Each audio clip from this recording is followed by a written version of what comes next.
Welcome to Hey Dr. Sue. So people submit their sex questions to me anonymously, and once a week I post one question and one answer.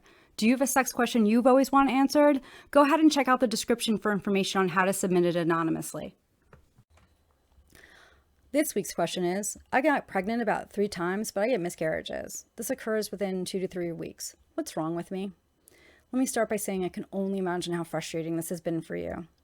It's really easy to think that miscarriages are a result of something that a person does or doesn't do, but oftentimes it's more chromosomal abnormality, especially if it's happening early in the pregnancy. A chromosomal abnormality means that the embryo doesn't have the right number of chromosomes. An embryo should have 46 chromosomes. If there are too many or too few, there are issues with cell division and the result is a miscarriage. How common is this? Pretty common. The estimate is that about 50% of miscarriages are due to chromosomal abnormality. In this case, it means there's nothing wrong with you. But since you've already gone through this a few times, I can imagine that hearing that doesn't make you feel 100% convinced. There are some things not related to chromosomes that can increase your chances of having a miscarriage. One is how old you are, and this goes for both you and your partner. The older the people who are involved in the pregnancy, the higher the chance of a miscarriage. Certain illnesses and medical conditions can lead to an increased risk of miscarriage. So can certain medications.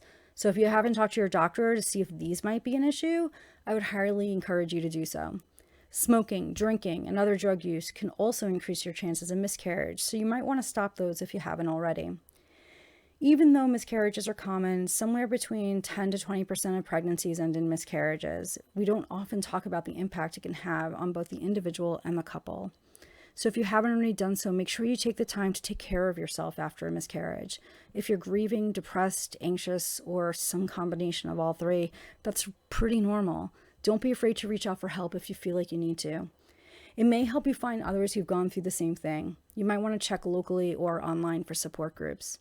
Until next time, be safe and take care of yourself. Did you like that video? If so, make sure to like and subscribe to the channel. That way you'll know when new videos come out. Also check out the description to find out how to find me on Instagram, Medium, and Twitter. And make sure to check the description for links where you can submit your sex question.